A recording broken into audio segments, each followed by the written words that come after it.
40 years ago I was lost and stayed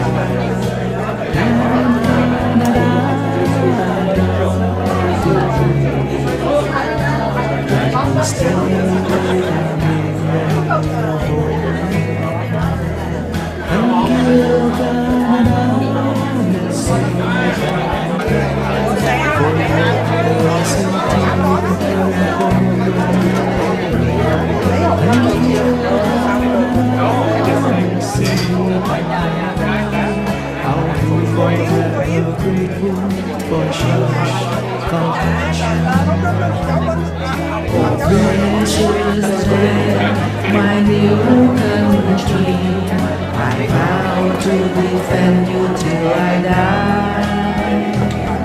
Oh, belle précieuse, mon beau pays, je te défendrai toute ma vie. Et je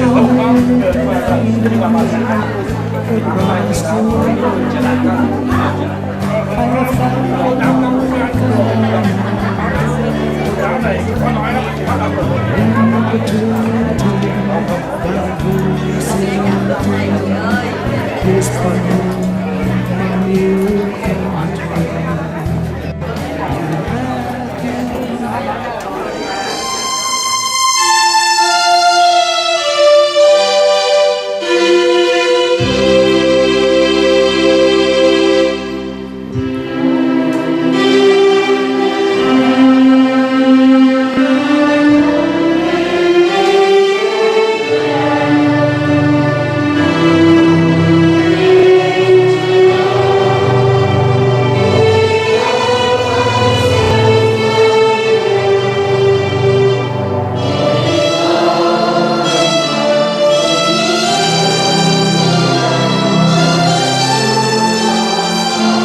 tôi muốn nói đến sự tri ân thì chú Duy Vinh cũng vừa giới thiệu qua cho chúng ta một số gia đình bảo trợ cũng như những người mà đã được chính phủ Canada bảo trợ qua. Thì chúng tôi biết hiện diện ở đây có một số anh chị em không phải là chỉ được bảo trợ ở chính phủ Canada mà còn được bảo trợ bởi những người Việt trong giai đoạn chắc là cái này phải hỏi chính thức anh Nguyễn Thành Tây, bởi vì anh đã nói những lời rất là xúc động mà Học Quyên trong những cái ngày vừa qua đó để mà cố gắng chuẩn bị cho chương trình ngày hôm nay thì Học Quyên biết anh rất là bận rộn, anh không tham dự được rất là nhiều cái sinh hoạt vừa qua của cộng đồng, nhưng mà hôm nay anh nói với Học Quyên là anh sẽ cố gắng thu xếp, bởi vì hai người mà anh nói Học Quyên nghĩ đó là đại diện trong một cái nhóm bảo trợ cho anh và một số anh em khác đến từ Nhật, phải không ạ? Dạ, dạ vâng, thì không biết anh có muốn lên chính thức nói lời cảm ơn. Dạ, anh nói rất là cảm ơn bạn thấy những điều như là cố gắng làm cùng rất là xứng đáng để cho chúng ta có được một cái hội ngộ ngày hôm nay giữa những người bảo trợ và những người được bảo trợ. Dạ, xin mời người cùng tay.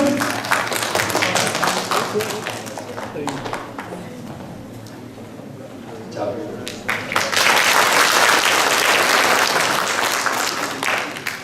Trước hết là cảm ơn ban tổ chức và sự dĩ có mặt ngày hôm nay ở đây với gia đình chúng tôi nhờ các bạn giúp đỡ của ông Tân Hải và ông bà Trần Duy Công.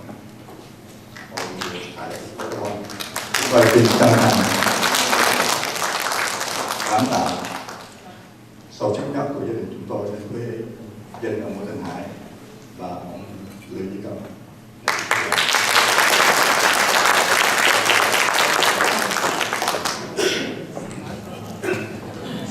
Lên đây thì anh Tây nói đơn giản quá.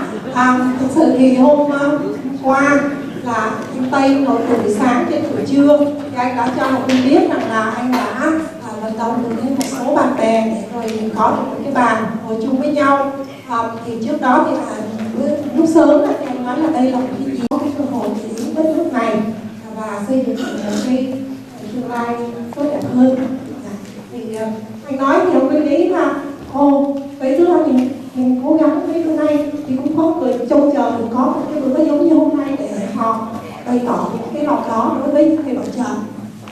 Dạ, thì đó là một người trong người Việt của chúng ta được chính thức từ những người Việt đến trước bảo trợ từ sớm, chứ không phải là như mới đây chúng ta có những chương trình với bờ tự do, hoặc là tiếp theo là mới đây là cái chương trình giúp cho những cái anh chị em kẹt bên Thái Lan. Thì đó là những cái mà từ những người Việt sau khi được chính phủ Canada bảo trợ đến và trở thành công dân của Canada thì mình đã thực hiện những cái mà những người Canadian lúc trước đã làm cho những người Việt tị nạn chúng ta lúc trước.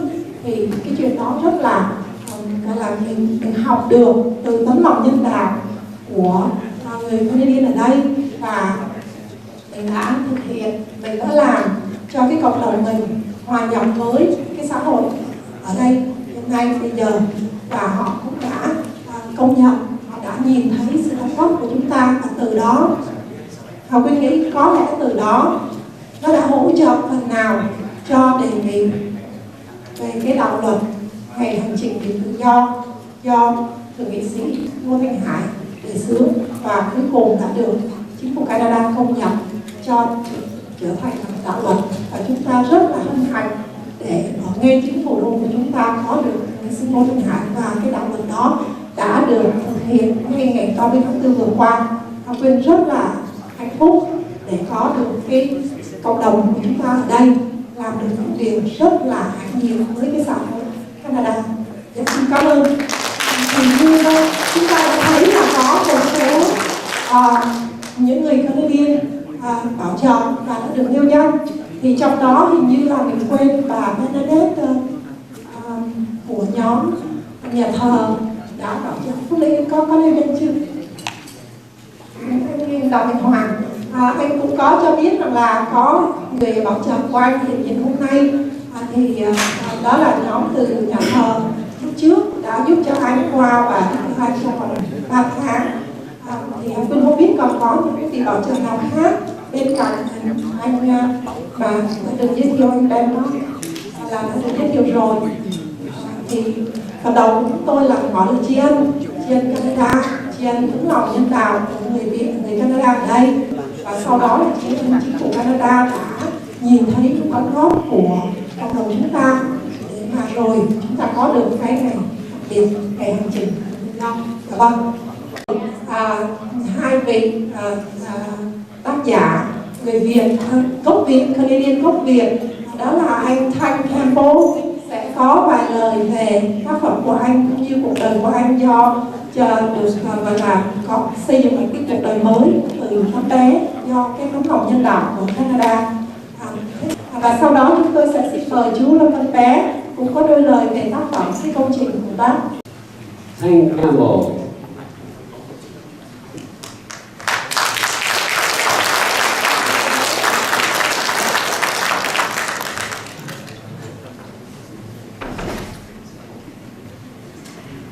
Well, thank you very much, ladies and gentlemen, and special and honored guests. Senator Ho, good to see you again. Let me, before I start, if you can turn to the person to your left and say, "You are awesome." Can you do that for me?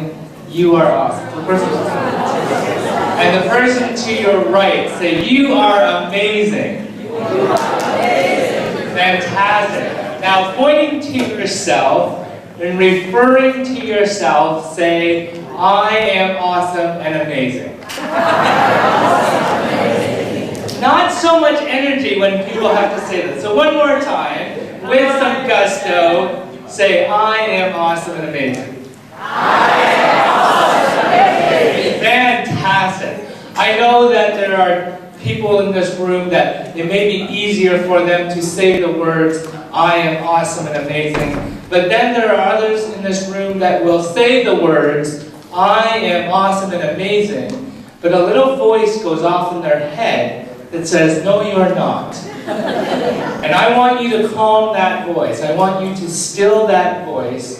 And I want you to hear my voice telling you, you are awesome and amazing. We all have a start date, right? Any birthdays in the room today? Anybody having a birthday? No one? Oh, there's one.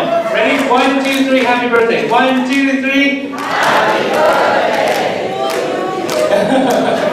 And then, unfortunately, we all have a start date, but we have what I call an expiry date, right? And between those two dates, we have a dash. And what I want to challenge people when I'm speaking is, what are you doing with your dash? And I am sharing my story across Canada, and this is what I'm doing as a person of purpose, is sharing the flight of these orphans in 1975. I was born in 1973, and I was an orphan by 1975 in the city of Saigon.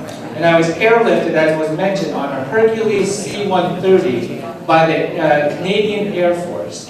And I was brought to Canada and adopted into a Canadian family, and that's how I got the good last name Campbell. And so I grew up here in Canada, and I was afforded all of the privileges and the opportunities that Canada gives to us. Don't we live in the most wonderful country in the world? Yes.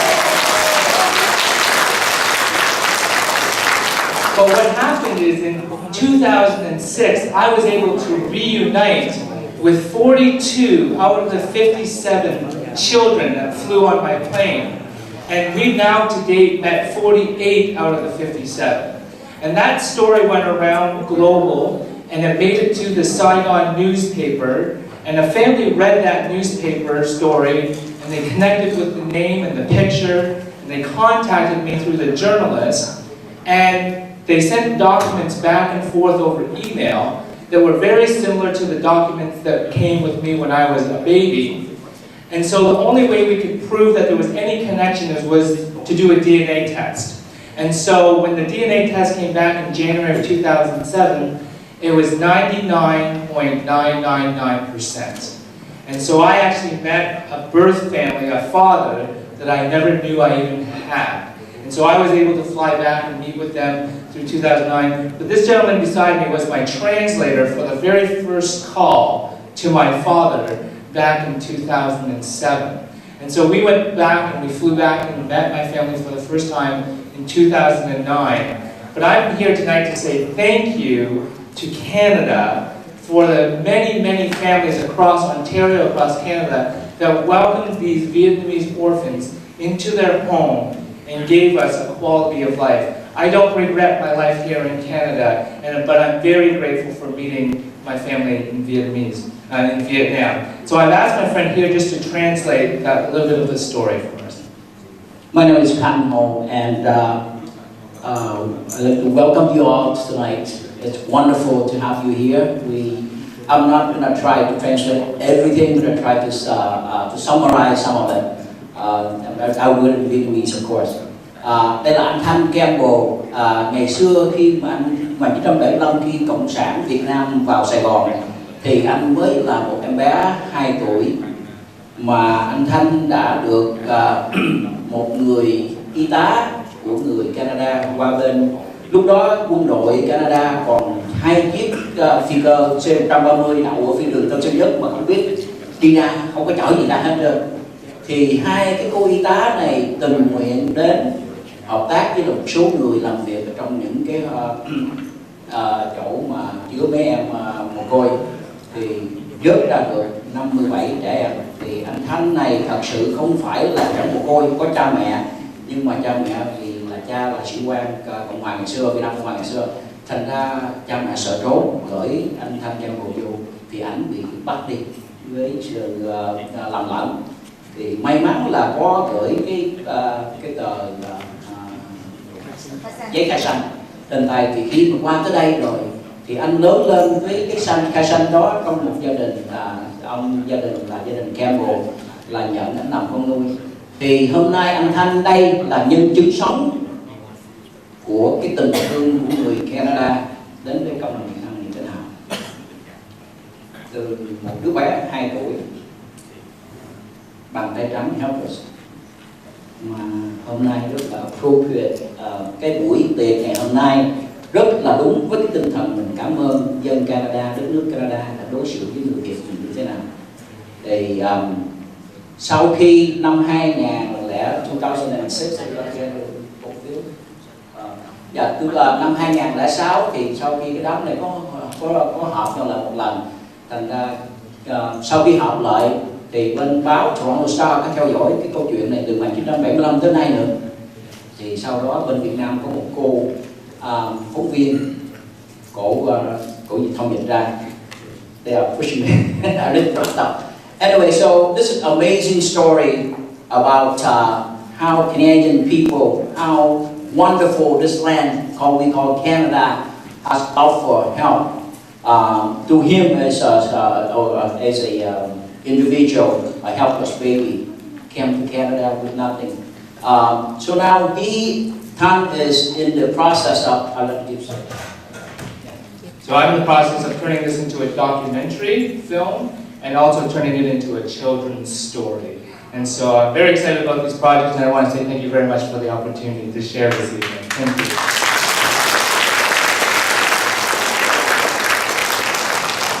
Tiếp tục mình mời anh Lâm Văn Ho. Kính thưa ông bà, thưa nghị sĩ, kính thưa tiến sĩ Lý Duy Cấp, chị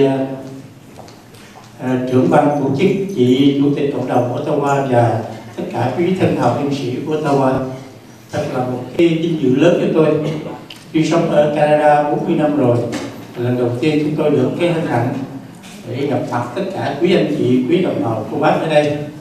Và cái lý do mà tôi đến đây, được vinh dự đến đây để họp chuyện với quý anh chị, quý đồng bào ở đây là để trình bày với quý anh chị một cái cuốn sách nói về cái sự hiện diện của chúng ta tại Canada, cái ý nghĩa của cái buổi họp mặt hôm nay, cũng như là cái sự hiện diện của người Việt Nam chúng ta đã bỏ xứ ra đi ngày 30 tháng 4, đã phải trải qua bao nhiêu cái nỗi đau đớn và đã định cư ở tại xứ tại 14 quốc gia trên thế giới. Thưa quý vị, cái quyển sách này là một cái, nói là cái công trình thì nó quá đáng, mà thực sự nó là một cái, coi như là một cái tâm niệm của tôi. Bởi vì khi tôi đến đây năm 1975, tôi trở lại làm cu li như mọi người, rồi phải đi học trở lại. Sau khi tốt nghiệp cao học ở thành phố, ở thư viện thành phố Montreal, tôi có làm việc ở thành phố 28 năm. Thì trong cái thời gian 28 năm đó, tôi có cái cơ hội để mà tôi nghiên cứu về những cái cộng đồng mà tôi lại là cái người ở tại thành phố ở tại tỉnh Quebec, là cái người sáng lập ra cái bộ sách tiếng Việt. Thành thử ra cái ưu tư của người Việt, của đồng bào đến thư viện để mà gặp chúng tôi thường nói lên rằng làm sao mà có được một cái quyển sách để mà nói lên cái sự hiện diện của người Việt Nam ở tại đây cũng như trên thế giới. Thưa quý vị biết rằng cái lịch sử Việt Nam mình á, nó bị người bây giờ là cộng sản, bị người Pháp, bị người Mỹ, bị người Anh nó viết một cách rất là sai lạc, nó viết thiên vị. Thành thử ra cái ưu tư của tôi là làm sao có được ít nhất là một cái văn bản để cho con cháu chúng ta biết rằng chúng ta tại sao chúng ta có mặt ở đây, tại sao chúng ta có mặt ở đây là lý do thứ nhất. Lý do thứ nhì là cái sự hiện diện của người Việt Nam ở đây như trên thế giới. Chúng ta đã làm cách nào mà chúng ta có thể hội nhập vào trong cái xã hội này? Chúng ta phải gặp những khó khăn gì để cho con cháu chúng ta sau này biết được rằng cha mẹ ông bà của nó đã phải trải qua những cái gian lao khổ cực mới có cái ngày hôm nay, để chúng hiểu rằng dù cho chúng nói tiếng Anh, tiếng Mỹ, tiếng gì đi nữa, chúng phải nhớ rằng chúng nó có cái nguồn cội là người Việt Nam. Thưa, quyển sách này chúng tôi đã nghiên cứu rất nhiều qua nhiều cái tài liệu của thư viện và đã được cái Hội Quốc tế Y sĩ Việt Nam, tức là những người bác sĩ Việt Nam ở trên thế giới, cứ 3 năm hay 4 năm gì đó họ họp nhau một lần gì họp ở một cái thành phố lớn trên thế giới. Thì quyển sách này tôi đã gửi cho họ và họ đã cho quyển sách này là cái giải nhất của cái giải tân học năm 2014. Và cái cuốn sách này, cái cuốn sách này tựa là Giá Tự Do. Giá tự do này nói lại cái cuộc hành trình viễn xứ, cái cuộc hành trình đi tìm tự do, cái đạo luật S219 mà thượng nghị sĩ Ngô Thanh Hải đã tận tụy phải dùng cái chữ đó để mà ban hành, để mà cho Quốc hội Canada ban hành cái đạo luật đó. Và cái đạo luật đó nó là một cái danh dự không những là cho người Canada, người Việt Canada, mà cho thế giới. Bởi vì là lần đầu tiên có một cái bộ luật của một cái quốc hội, một quốc gia dân chủ làm cái bộ luật đó để nói về cái sự hiện diện của người Việt Nam. Cái quyển Giá Tự Do này nó có 4-5 chương. Một cái chương đầu là nói về cái cuộc di cư của người Việt Nam, những cái giai đoạn mà người Việt Nam phải trải trên biển cả, trên Thái Lan, ở Hồng Kông vân vân. Cái giai đoạn thứ gì là cái cuộc lập cư của người Việt Nam trên thế giới, 14 quốc gia trên thế giới. Thành thử ra tôi có nhờ chị Hà Quyên một số sách ở đây. Tôi xin quý vị để mà giới thiệu cuốn sách này để trên các thư viện của quý vị, bởi vì quý vị con, quý vị cháu quý vị có thể đọc được. Và cái quyển sách này đã được dịch ra bằng tiếng bằng tiếng Anh, là được Price of Freedom. Thành thử xin cảm ơn tất cả quý anh chị đã cho phép tôi để nói chuyện với quý vị hôm nay. Xin kính chào quý vị.